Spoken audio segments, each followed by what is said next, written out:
पहिलो कुरा के हो भनेपछि नागरिक उड्डयन प्राधिकरण भन्ने संस्था हामीले नेपालको आकाशमा उड्ने सम्पूर्ण वायुयान, they are the aircraft from the drone to the Airbus 333, they all belongs under the aircraft.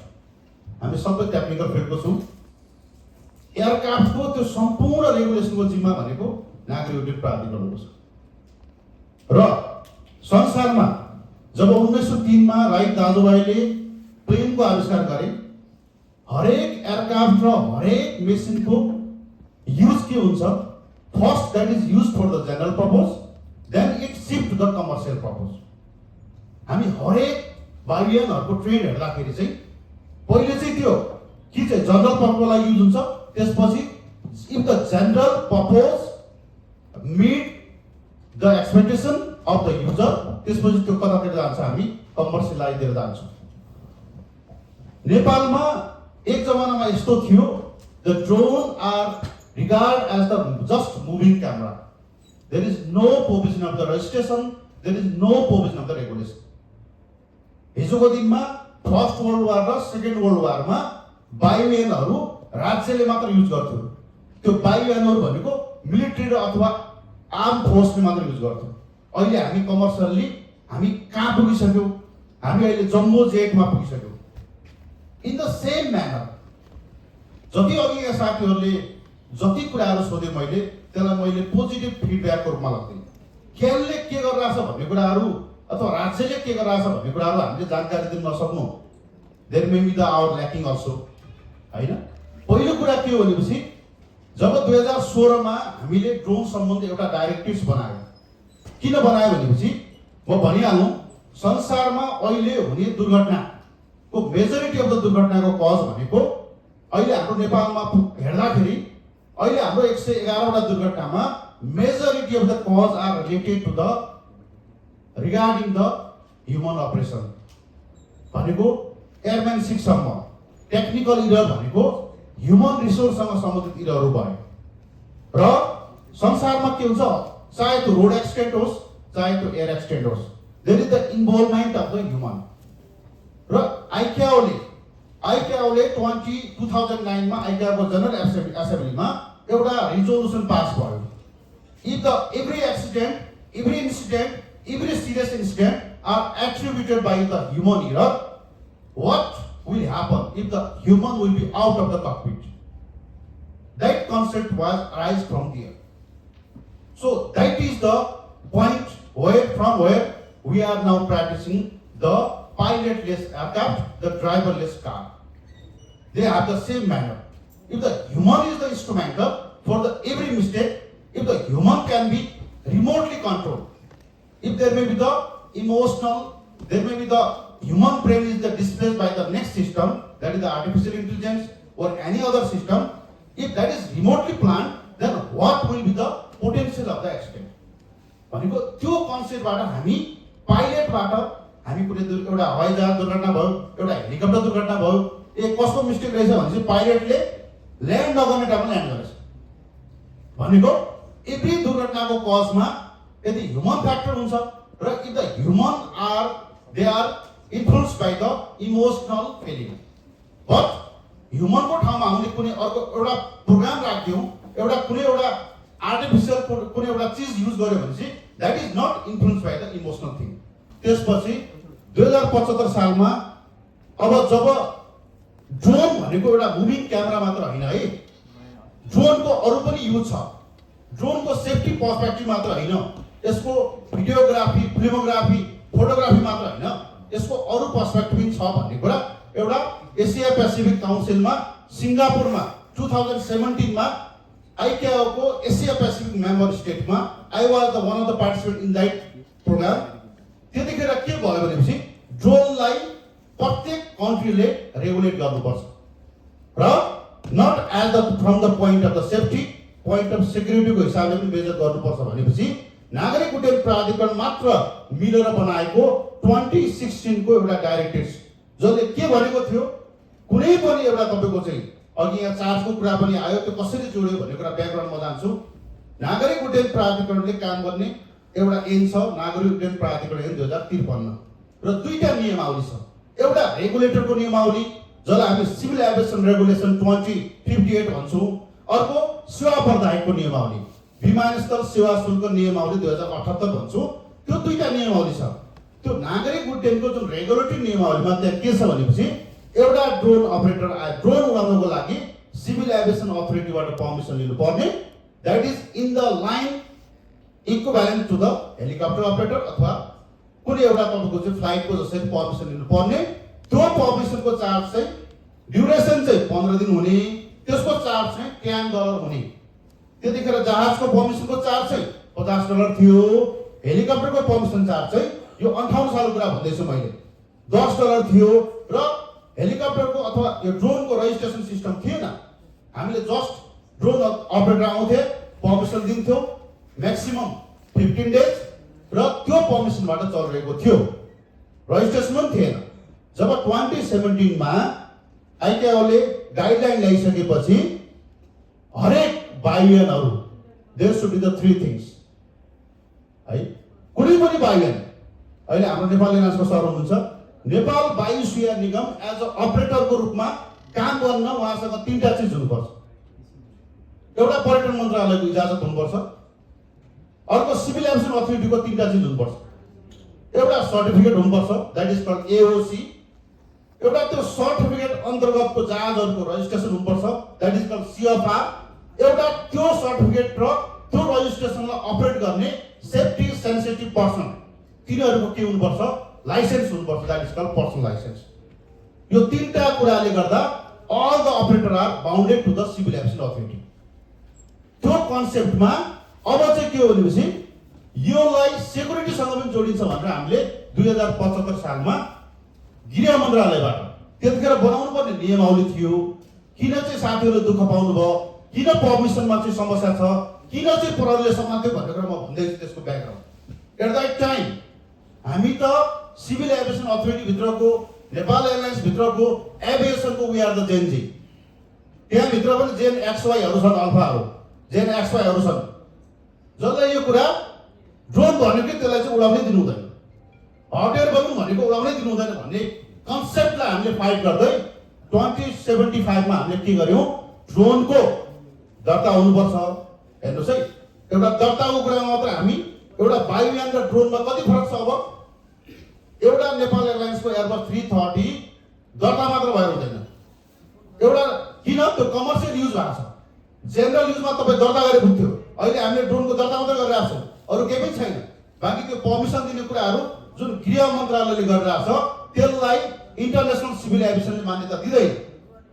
International civil एभिएसनले नागरिक उड्डयन प्राधिकरण सिभिल एभिएसन अथोरिटी मात्र चिन्छ, उनले दिएको पर्मिसनलाई मात्र त्यो अथराइज हुन्छ।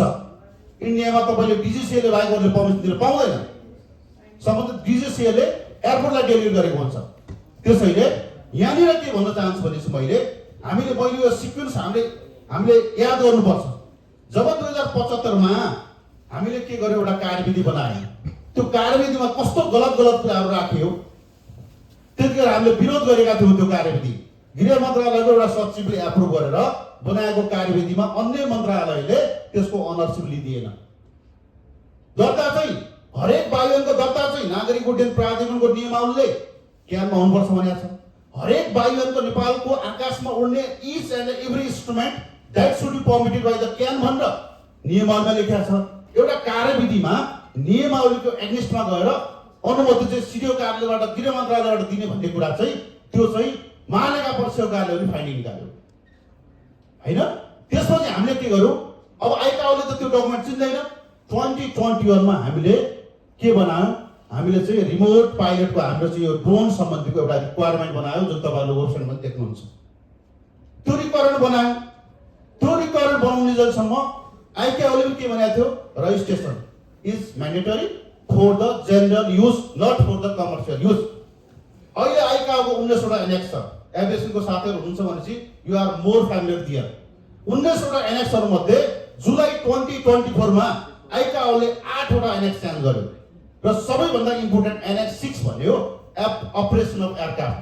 त्यसको 3टा पार्ट थियो, एउटा हेलिकप्टरको, एउटा चाहिँ तपाईँको चाहिँ कमर्सियलको हैन एउटा जनरल एभिएसनको थियो अहिले फोर्थ पार्ट के आएको छ that is the for the remote pilot aircraft operation उनले एउटा पार्ट 4 नै बनायो पार्ट 4 ले के भनेको छ भनेपछि every state every ICAO contracting state shall have the mandatory provision of the drone certification drone license pilot licensing till पहिलेबाट सुरु हुनुपर्छ 26 नोभेम्बर 2026 यही सालबाट के गतिमा अहिले नागरिक उड्डयन प्राधिकरणले ड्रोनको रजिस्ट्रेसन सम्बन्धी कुरा छँदैछ ड्रोन कसैले अपरेट गर्न चाहन्छ भनेपछि जसै गरी एउटा बुद्धेयर दर्ता भएको छ बुद्धेयरलाई हामीले एओसी दिएका छौं त्यसै गरी ड्रोनलाई आरओसी दिन्छौं remote pilot aircraft operator certificate ROC दिन्छौं त्यहाँ काम गर्ने पाइलटहरुलाई हामीले के दिन्छौं एनएक्स 1 बमोजिमको लाइसेन्स दिन्छौं र ड्रोन सम्बन्धी तालिम दिने संस्थालाई हामी के दिन्छौं एटीओ एप्रुभ ट्रेनिङ अर्गनाइजेसन अथवा एएओ भन्छ एप्रुभ एभिएसन अर्गनाइजेसन यो तरिकाले अबको 2 महिना भित्र हाम्रो यो तीनटै यो रिक्वायरमेन्ट बनाउनको लागि एउटा हाम्रो सिभिल एभिएसनको एउटा उच्च स्तरीय समिति बनेको छ त्यो समितिले स्मुथली काम गरिरहेको छ र आगामी 2 महिना भित्र हामीले अब ड्रोनको रजिस्ट्रेसन ड्रोनको अपरेटरको सर्टिफिकेसन पाइलटको लाइसेन्सिङ र ड्रोन फ्लाइङ जति पनि तपाईको इन्स्टिट्युट छ त्यसको लागि चाहिँ एटीओ को यतिको तपाईको चाहिँ रेगुलेटरी रिक्वायरमेन्टहरु पूरा हुँदैछ त्यसैले this is the good news for the हाम्रो जति पनि तपाईको रिमोट इन्डस्ट्री छ यसको लागि गुड न्यूज हो अब न त्यो सिभिल एभिएसन अथोरिटी न त्यो मन्त्रालय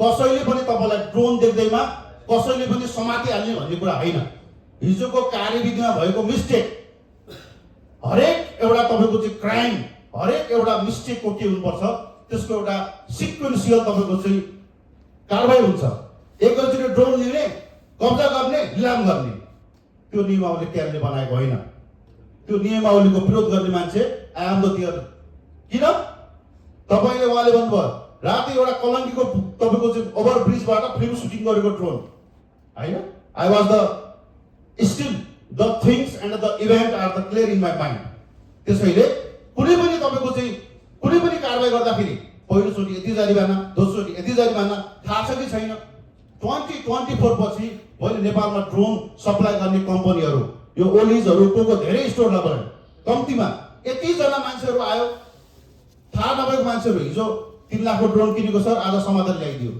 किन दर्ता भएको छ फ्लाइङ पर्मिसन लगेको छैन सरलाई मैले रोके कि सर मैले सिधै हालेँ प्लिज किनकि यो कुरा बीच मैले यो कुरा हामीले थाहा पाउनु जरुरी छ सिभिल एभिएसन अथोरिटी के काम गरिरहेछ भन्ने कुरा इन्डस्ट्रीलाई थाहा छैन भनेपछि त्यहाँ के हुन्छ बीचमा चाहिँ के हुन्छ त्यसको तपाईको चाहिँ गलत अर्थ लाग्छ सिभिल एभिएसन अथोरिटीले अहिले अब चाहिँ के हुन्छ भनेपछि कार्यविधिले हुँदैन भनेर पर्यटन मन्त्रालयको अस्ति पनि मुकेश डंगोल हाम्रो पर्यटन मन्त्रालयको सहसचिवमा 2 घण्टा बस्यौं अब हामीले कार्यविधिलाई हैन कि वी आर प्रमोटिङ नेपालको हाम्रो नेशनल लेभलको मन्त्रालय र सबैसँग कोअर्डिनेसन गर्नको लागि we are transforming the drone procedure into the drone rules त्यसलाई हामी ड्रोन रुल्समा चेन्ज गर्दै छौं that's why the cabinet will approve the drone rule and that will be published on the Nepal gazette and that have the ownership of the all the ministry त्यसमा कुनै पनि कब्जाको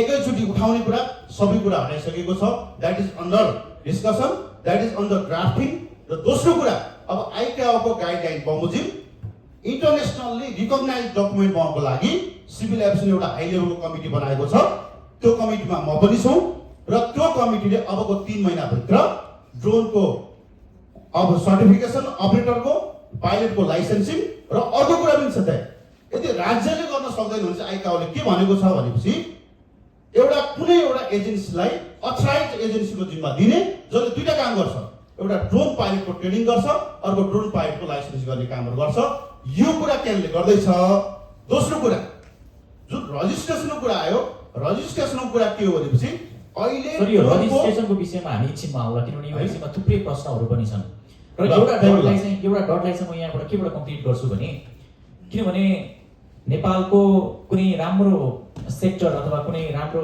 एउटा कुनै पनि कुराहरु त्यसले व्यापार गर्न थाल्यो भने त्यसमा ट्याक्स लगाउने त्यसलाई फर्दर इन्भेस्टिगेसन गर्ने अथवा रोक्ने तर त्यहाँबाट केही प्रब्लमहरू आयो भने त्यो मार्केटलाई चाहिँ हामीले करेक्सन गरेर भन्दा पनि त्यसको अल्टिमेट सोल्युसन भने त्यसलाई बन्द नै गर्नुपर्छ होइन भनेर कतिपय राज्यको निकायहरू हामीसँग एक्जिस्टिङ रुल रेगुलेसन अथवा सिस्टमहरू नभएको हुनाले रोकेर जाउँ अहिले केही समयलाई बन्दै गरौँ भन्ने पनि छ। त्यो कारणले यहाँ समस्या के देखियो भन्दाखेरि जब हामी ड्रोन फ्लाइ गर्ने कन्डिसनमा जान्छौँ, अघि सरले सुनाउनु भयो एउटा सानो एक्सपिरियन्स र सरले पनि त्यसलाई फुल स्टप गरिसक्नु भएको छ। मैले के मात्रै भेरिफाई गर्न खोजेको भने हामीले नेपाल पुलिसदेखि लिएर क्यानदेखि लिएर हामीले के गरिरहेछौँ भने अहिलेको समयमा चाहिँ जुन आम नागरिकले फिल गरेको चाहिँ हामी ड्रोन उडाउँछौँ, त्यसको पर्मिसनको कुराहरू पनि होला या कतिपय ठाउँमा नलिएको पनि होला। अबको दिनमा चाहिँ नेपालको विभिन्न समय परिवेशमा विभिन्न कामहरू गर्नको लागि नेपालमा विभिन्न मन्त्रालयहरू बनाइएको छ। त्यो मन्त्रालय अन्तर्गतको नेपालको संस्कृति पर्यटन तथा नागरिक उड्डयन मन्त्रालयभित्रको नेपाल नागरिक उड्डयन कार्यालयले हवाई सेवा सम्बन्धीको नियमावली लगायतका त्यसको जिम्मेवारीको कुराहरू बोकेको छ र हामीले पर्मिसनको कुरा लिनको लागि फेरि अघि सरले भन्नुभयो एउटा एकीकृत गर्नको लागि हामीले हवाई सेवा नियमावली अथवा त्यो चाहिँ सिभिल एभिएसनबाट कन्ट्रोल गर्नुपर्ने कुरालाई हामीले गृह मन्त्रालयसँग जोडेको छौँ र हामीलाई अननेसेसरी सिभिल एभिएसनले हामी इन्क्वायरी गर्नुपर्ने थियो भने गृह मन्त्रालयले हामीलाई चाहिँ शास्ति बनाएको छ भन्ने विषयमा चाहिँ यो सिभिल एभिएसन र हाम्रो प्रहरी प्रशासनमा यस्तो कामहरू हुँदै गर्दाखेरि कतिको समन्वयकारी ढङ्गले चाहिँ अवेरनेसको काममा यस्तो गर्न हुन्न, हाम्रो नियम यस्तो छ भन्ने विषयमा चाहिँ कतिको छलफल हुन्छ यो विषयमा चाहिँ? धन्यवाद। यसमा मैले मैले हजुरहरूलाई क्लियरिफाई गर्न सकेको सकिनँ। पहिलो कुरा दुईवटा कुरा हुन्छ। मैले अघि पनि भने सिभिल एभिएसन अथोरिटीले दुईवटा काम गरिरहेको छ अहिले। हामीले रेगुलेसनको काम पनि गरिरहेको छौँ र हामी अन्तर्गतको विमानस्थल कार्यालयले एउटा एयरपोर्टमा सर्भिस प्रोभाइड गर्छ, अर्को एएनएस सर्भिस प्रोभाइड गरिरहेको छ। हामी 3A and over under the single A भन्छौँ। एयरपोर्टमा तिनवटा कुरा हुन्छ, एउटा एयरपोर्ट हुन्छ, अर्को एयरलाइन्स हुन्छ, अर्को एएनएस प्रोभाइडर। त्यो तिनवटालाई हेर्ने निकाय भनेको अथोरिटी हो, जहाँबाट म प्रतिनिधित्व गरिरहेको छु। आइकाओले बनाए हामी दुईवटा कुरा नेपालभित्र यति कुरामा चाहिँ हामी वी अल एक्सेप्ट। आकाशमा कुनै पनि इन्स्ट्रुमेन्टले जब त्यो ग्राउन्डबाट आकाशमा जान्छ त्यसले it means to the safety as well as the security. हामी अहिले संसारमा भएका हरेक क्रिमिनल एक्टिभिटीमा there is the contribution of the drone हामी देखि पनि रहेको छौँ। कसैले यो रिजेक्ट गर्ने कुरा होइन, अल वी एक्सेप्ट द्याट। र एज अ ड्रोनलाई आकाशमा उडाउँदाखेरि त्यसको जेनरल पार्टमा सेक्युरिटी पार्टमा सम्बन्धित निकाय कुन निकायबाट कुन कोअर्डिनेसन हुन्छ भन्ने कुरा, त्यसको लोकलाइजेसन गर्ने कुरा, आइकाओको डकुमेन्टलाई लोकलाइजेसन गरेर नियमावली बनाउने कुरा ड्रोन नियमावलीमा बस्छ। यसमा जस्तै हाम्रो क्याप्टेन साहब हुनुहुन्छ, उहाँले हेलिकप्टर उडाउँदाखेरि त आकाशबाट उडाउनुहुन्छ, उहाँले क्यानबाट पर्मिसन लिएर उडाउनुहुन्छ। तर त्यो हेलिकप्टर आकाशमा उडाउँदै गर्दाखेरि सरकारका अन्य अङ्गमा हेलिकप्टरको सेक्युरिटीसँग रिलेसन छ नि त। हामीले अहिले एज अ हेलिकप्टर आकाशमा उड्दाखेरि सम्बन्धित गृह मन्त्रालयको सम्बन्धित सेक्युरिटी एजेन्सीबाट जसरी हामी सेक्युरिटी क्लियरेन्स लगिरहेको छौँ, तर फाइनल पर्मिसन चाहिँ हामी क्यानबाट लगिरहेको छौँ। We are trying to comply the same pattern थियो भनेको आकाशमा उड्दाखेरि त्यसले सेफ्टी र सेक्युरिटी त क्यारी गर्छ। त्यसैले मैले फेरि भने टेक्निकल पार्ट, ड्रोनलाई कसरी दर्ता गर्ने, ड्रोनको अपरेटरले कसरी आरओसी लाइसेन्स पाउने, कसरी पाइलट लाइसेन्स पाउने, कुन ठाउँमा अघि भन्नुभयो साथीहरूले होइन, डिजिसी इन्डियासँग हामी पनि धेरैचोटि काम गऱ्यौँ होइन। त्यहाँ पनि ग्रिन जोन, येलो जोन र रेड जोन छुट्याएको छौँ हामीले पनि। हामीले त्यो कसरी गर्ने, आकाशमा पर्मिसन कसरी दिने, कुन ठाउँमा पर्मिसन दिने, कुन ठाउँमा चाहिँ पर्मिसन नदिएर उडाउनु मिल्ने भन्ने कुरा चाहिँ त्यो अपरेसनल पार्टहरू क्यानको डकुमेन्टमा हुन्छ। In the line with the आइकाओको एनेक्स बमोजिम, त्यहाँभन्दा बाहिर जान हामी मिल्दैनौँ। र जब लोकल कोअर्डिनेसनको कुरा, त्यो इन्टरनेसनल लको लोकलाइजेसन गर्ने कुरामा चाहिँ अहिले कार्यविधि बनायो हामीले। झापा समाजले कब्जा गर्ने लिलाम गर्ने, व्हाट डज इट मिन होइन, कुनै पनि अर्थ छैन त्यसमा। एउटाले समातेको छ, एउटाले बुझाएको छ, एउटाले लिलाम गरेको छ, आम्दानी नेपाल सरकारको खातामा गएको छ।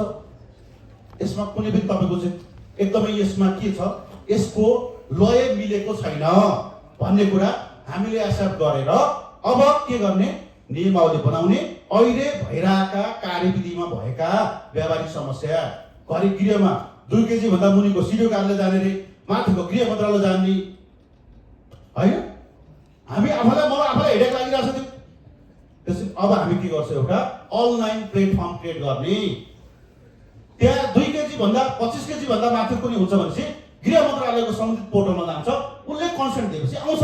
त्यसैले यसलाई सिंगल डोर, चाहे त्यो स्वदेशी होस् चाहे त्यो विदेशीको लागि एउटा सिंगल डोर मार्फत अनलाइन प्लेटफर्म। अहिले हामी करोडौँको कारोबार तपाईँको मोबाइलबाट गर्न थालिसक्यौँ। हिजोको दिनमा एउटा सेयर भर्नको लागि तपाईँको 3 घण्टा लाइन बसेको अनुभव हामी नै छ। काम गर्न सकेपछि हुँदो रहेछ नि त। अब हामी के भनेपछि इन्टरनेसनल मैले भने 26 नोभेम्बर 2026 भन्दा पहिले हामीले यो डकुमेन्ट बनाएर अब त ड्रोनमा SMS सिस्टम पनि लागू गरेर भन्छ उसले, if you carry the passenger, if you have the commercial flight भन्छ। संक्षेपमा मैले के भने, यसमा टेक्निकल कुराहरू केआरले आफ्नो डकुमेन्ट बनाएर सोल्भ गर्छ। अन्य निकायसँग सोल्भ गर्नुपर्ने कुराहरूमा चाहिँ ड्रोन नियमावली बन्छ। अहिलेको कार्यविधि र अहिलेको तपाईहरुले अनुमति लिँदाखेरि जे कुराहरू भोग्नु परेको छ त्यसको लागि हामी अनलाइन प्लेटफर्मबाट त्यसको सोलुसन आउँछ। That is the aspirance from the side of the civil aviation authority. धन्यवाद सर। अब बेसिकली सम ड्रोन र हाम्रो हेलिकप्टरको चाहिँ समस्या त देखा छैन मैले, किनकि we are flying in a certain height on approach way. I think we are not त्यस्तो अल्कोलाइजन पनि इन्सिडेन्ट रिपोर्ट छैन सर। सो अनि एउटा एल्टिट्युडमा आउँदा चाहिँ still I think might not be a big concern, but communication चाहिँ I think it's important in the upcoming days. If there are more drones coming in the sky as per the rules, उहाँहरूको rule छँदैछ त्यो communication चाहिँ I think it be more stricter if there are more drones flying in the sky in the upcoming days. For the time being, I think it's okay. Not much. Okay, sir. म फेरि ज्ञानेन्द्र सरकोमै आएँ। अहिले के छ भने सरले अघि पनि भन्दै हुनुहुन्थ्यो नेपालको मात्रै होइन हाम्रो इन्डस्ट्रीले के देखाउँछ भने विभिन्न एक्सिडेन्ट पछाडि हुने कतिपय रिपोर्टहरूबाट हामीले के देख्छौँ भने एक्सिडेन्टको कन्क्लुजन चाहिँ के आउँछ भने म्याक्सिमममा ह्युमन एरर भनेर आउँछ। र अहिलेको ग्लोबलाइजेसन कहाँबाट कहाँ पुगिरहेछ भने हामीले के सोच्न थालिसकेका छौँ भने मान्छे बिनाको कार अथवा मान्छे बिनाको जहाज, जहाँ कुनै पर्टिकुलर टास्क कम्प्लिट गर्नको लागि हामीले कुनै डेटाहरू फिड गरेर पठायो भने त्यसले कम्प्लिट गर्न सक्छ। त्यो बिचमा चाहिँ ह्युमन कम्युनिकेसनहरू, ह्युमन एररहरू कम हुन सक्छ। त्यो कारणले गर्दा हामी सेफ हुन सक्छौँ भन्ने त्यो एउटा चाहिँ अहिलेको रिसर्चले त्यो देखाइरहेछ। र विश्वको कयौँ देशहरूमा गभर्मेन्टको रेगुलेसन र इन्डस्ट्री पनि एयर ट्याक्सी यानि कि एयर करिडोरको विषयमा अगाडि बढिसकेको छ। र नेपालको नागरिक उड्डयन कार्यालयले पोलिसीको हिसाबमा नेपाललाई यो एयर ट्याक्सी जोन अथवा मानव रहित विमानलाई पनि कमर्सियलाइज गर्न सकिन्छ भन्ने विषयमा चाहिँ अबको 10 वर्ष 5 वर्षमा कहाँ देखिरहेको छ? धन्यवाद। अब मैले अघि पनि भने पहिलो कुरा चाहिँ we have to segregate the aircraft operation in the 2 part. एउटा रेगुलेसनको पार्ट, अघि मैले जति पनि कुराहरू गरेँ त्यो भनेको रेगुलेसनको पार्ट हो। तपाईँ आकाशमा तपाईँले एयरक्राफ्ट उडाउनुभन्दा पहिला what you have to strictly comply, त्यो भनेको रेगुलेसन हो। अब अघि मैले हाम्रो क्याबिनेट साहबले भनेको कुरामा अब सेकेन्डरी पार्टमा ड्रोन आकाशमा उड्यो भनेको that is the one of the hazard for the other aircraft if that is not properly communicated. अब सेकेन्ड पार्ट के आउँछ, मैले सेवा प्रदायको पार्ट। सेकेन्ड पार्ट के आउँछ, अब आउँछ एयर ट्राफिक कन्ट्रोलिङ, जसलाई हामी UTM भन्छौँ, अनम्यान्ड एयरक्राफ्टको ट्राफिक कन्ट्रोलिङ। अहिले नेपाली आकाशमा if you are flying IFR or VFR, दुईटा पाइलटहरूको बिचमा के छ, हामीसँग VHF कम्युनिकेसन छ हैन। And next thing is what is the similar in the both aircraft the pilot in command are within the cockpit, that is the similarity. अब यहाँ चाहिँ के हुन्छ भनेपछि अब नेक्स्ट च्यालेन्जिङ पार्ट के हो भनेपछि UTM, अनम्यान्ड ट्राफिकको एयर स्पेस कसरी म्यानेज गर्ने। जस्तो तपाईँ कहिले काहीँ पोखरामा जानुभयो भनेपछि हामीले पोखराको एउटा कुनातिर चाहिँ हामीले एउटा रिक्रिएसनल जोन क्रिएट गरिदिएका छौँ। त्यहाँ एउटा प्याराग्लाइडिङ कम्पनीहरूलाई हट एयर बलुनलाई हामीले एउटा जोन एउटा चाहिँ डिक्लेयर गरिदिएका छौँ। एभिएसनमा एउटा नेपाल सरकारको नेपाल राजपत्र जस्तै एभिएसनको एउटा पेपर हुन्छ जसलाई हामी एआइपी भन्छौँ, aeronautical information publication. That is the known document to the international aeronautical community. Aeronautical community भनेको who are known with the aviation, उनीहरूले बुझ्ने भनेको एआइपी हो। एआइपीमा हामीले के गरेका छौँ, सपोज उहाँ क्याबिन फ्लाइ गरेर राख्नु भएको छ, हामीले एउटा नोटाम निकालिदिन्छौँ, तपाईँ आज यो एरिया फ्लाइ नगर्नुहोस्, something activity as being conducted there from ground level to up to this one AMSL AGL भनेर हामी एउटा नोटाम निकाल्छौँ। अब आज पनि त्यही हुन्छ, भोलि पनि त्यही हुन्छ, पर्सि पनि त्यही हुन्छ भनेपछि डेली नोटाम निकालेर भएन। हामीले त्यसलाई के गर्छौँ, एआइपीमा एउटा जोन डिक्लेयर गर्छौँ। That may be the recreational zone, that may be the paragliding zone, hot air balloon zone, skydiving zone भनेर हामी डिक्लेयर गर्छौँ। अब के गर्नु पर्यो, आकाशमा उड्ने बाटोहरू हुन्छ है, ग्राउन्डमा जस्तै आकाशमा बाटो हुन्छ, ग्राउन्डमा हाइवे जस्तै आकाशमा एयरवे हुन्छ, ग्राउन्डको लेन जस्तै आकाशमा हेली लेन हुन्छ, जताभावी उड्न पाउँदैन होइन। कति अवस्थाले आकाशमा पनि बाटो बनाएको छ। अब हामी के गर्छौँ, अब इच एन्ड एभ्री फ्लायरले के गर्नु पर्यो, हामीले तोकेको जोनलाई एभोइड गर्नु। यहाँ त प्याराग्लाइडिङ एक्टिभिटी हुन्छ है, they have to avoid that zone by climbing, by descending, by changing their course, changing their heading, change गर्नु पर्यो। अब यहाँ सेकेन्डरी पार्ट के आउँछ भनेपछि मैले अघि पनि भने, तपाईँको हातमा क्यामेरा छ, तपाईँले आफ्नो फोटो खिच्नुभयो, अरूको फोटो खिच्नुभयो, घरमा राख्नुभयो, इट्स ओके। तपाईँले अरूको फोटो खिचेर सेल गर्ने हो भनेपछि तपाईँसँग राम्रो क्यामेरा हुनु पर्यो। तपाईँले आफ्नो मोबाइलबाट आफ्नो क्यामेराबाट फोटो खिचेर सेल गर्ने हो भने द्याट इज द कमर्सियलाइजेसन। अब यहाँ ड्रोनको कमर्सियलाइजेसन कुरा हुँदैछ। तपाईँले एउटा ड्रोन अपरेटर कम्पनी छ, तपाईँलाई सिभिल एभिएसनले सर्टिफिकेट दियो, सिभिल एभिएसनले तपाईँको अप्रुभ भएको तपाईँसँग 5 जना पाइलट छ, कुनै एउटा खानी विभागले मेरो यहाँ चाहिँ सर्वे गरिदिनु पर्यो, यो गरिदिनु पर्यो भनेर भन्यो, now you are commercially using your certificate.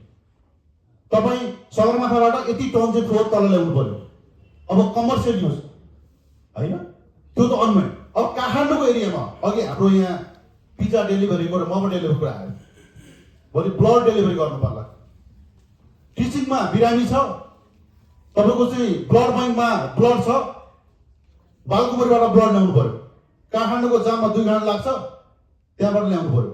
अब हामीले ड्रोन करिडरको कन्सेप्ट, जसरी हामी केबल कार गर्छौँ ड्रोन करिडर। अस्ति हामीले भिरकुटी मठमा एउटा ड्राइभरले एउटा कसैले त्यसलाई चाहिँ कार भने, कसैले फ्लाइङ कार जे भने होइन, उहाँहरू पनि नीतिगत रूपमा अब ल्याउन तयार हुनुहुन्छ।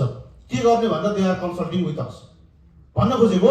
अब जब ड्रोन आकाशमा उड्छ, when that drone is the conflicting traffic for the other manned aircraft, at that case अब त्यसलाई कसरी कन्ट्रोल गर्ने त, how to make the drone itself safe and other commercial aircraft. त्यहाँ आउँछ एयर स्पेसको हामीले चाहिँ के हुन्छ, how to manage the air space, how to unmanned traffic management हो। यसकै लागि हो हामीले अहिले तपाईँहरूले हाम्रो रिक्वायरमेन्टमा हामीले 3टा कुरा राखिदिएको छौँ। तपाईँले बिएफआरमा उडाउनुहोस् ड्रोन, तपाईँले 100 मिटर माथि उडाउनुहोस्, 300 मिटर टाढा उडाउनुहोस्, यदि कुनै अननोन पर्सनको 30 मिटर नजिक नउडाउनुहोस्, यति हो अपरेसन रिक्वायरमेन्ट। अब भोलि हामीले तपाईँले सामान बोकेर ड्रोन जाँदैछ, कहाँ उड्ने, कति लेभल उड्ने, त्यो तपाईँको चाहिँ एयर स्पेसमा हेलिकप्टर उड्न पाउने कि नपाउने, हेलिकप्टर थाहा हुनु पर्यो, this is the drone corridor भनेर, यो ड्रोन लिएन भने थाहा हुनु पर्यो। हो, this is the secondary part of the unmanned air traffic management. Unmanned air traffic म्यानेजमेन्टको कुरा गर्दाखेरि अब त्यो के हुन्छ, कुन जोन चाहिँ रिस्की छ, कुन जोन चाहिँ एयरपोर्टको वरिपरि छ।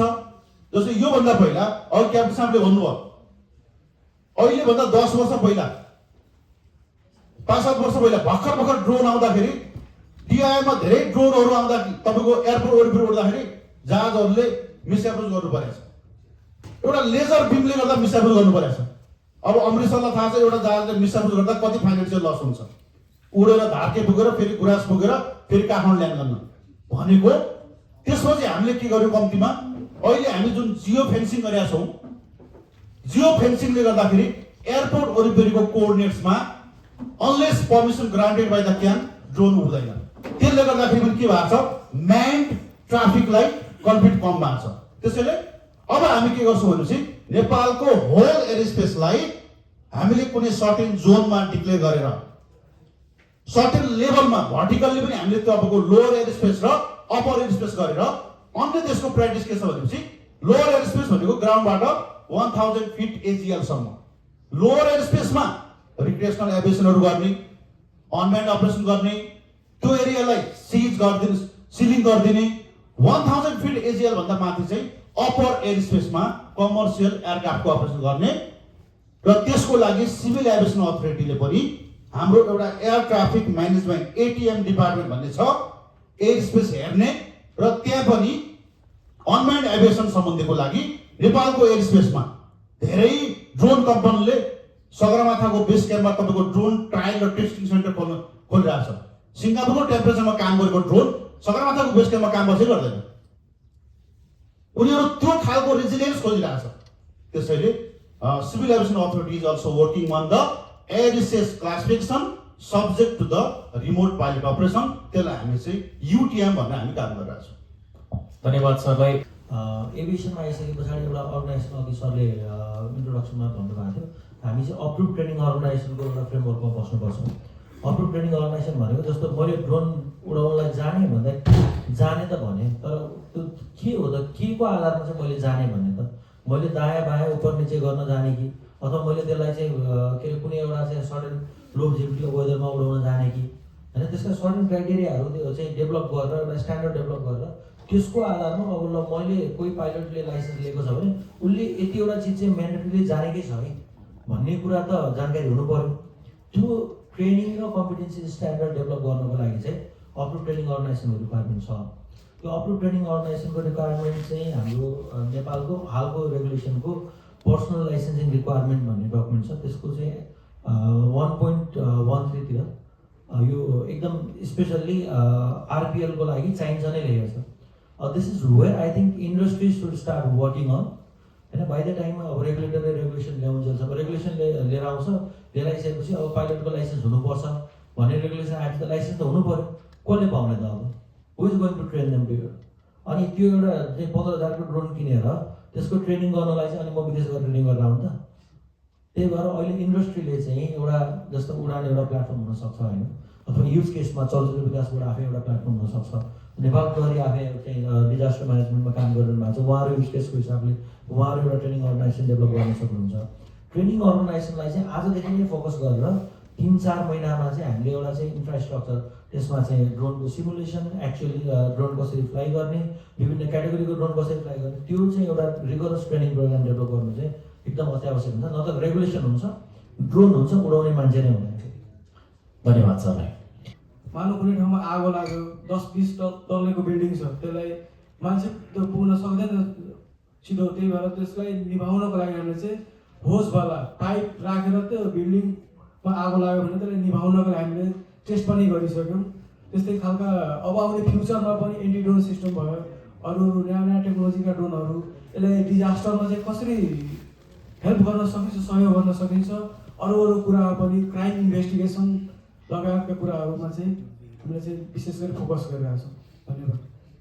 धन्यवाद रमेश सरलाई यस्तै गरी म ज्ञानेन्द्र सरकोमा आएँ हाम्रो नियम कानुनको अभिभावकीय भूमिकामा रहनु भएको संस्था क्यान जाँदा जाँदै हजुरले भन्न छुटाउनुभएका या मैले प्रश्न गर्न छुटाएको कुराहरूलाई समेटेर आफ्नो लास्ट मिनटको मन्तव्य राखिदिनको लागि म हार्दिक अनुरोध गर्दछु यसको महत्त्व भोलिको फ्युचर रिमोट हिजोको दिनमा तपाईँको चाहिँ गाउँमा एउटा गाविसमा एउटा CDMA फोन हुन्थ्यो अहिले प्रत्येकको हातमा मोबाइल छ होइन त्यसैले मैले फेरि पनि के कुरा जोड दिन्छु भनेपछि ड्रोनको कमर्सियलाइजेसनमा चाहिँ लेट्स डिग आउट दियर जहाँ नपुगे रवि त्यहाँ पुगे कवि भन्छ नि जहाँ हाम्रो हात पुग्दैन त्यहाँ ड्रोन पुर्याइदिउँ जति कुराहरू रिमोटली गर्न मिल्छ चाहे त्यो फायर फाइटिङ होस् चाहे त्यो बिल्डिङ कन्स्ट्रक्सन होस् त्यहाँ चाहिँ ड्रोनको उपस्थिति हुने कुरा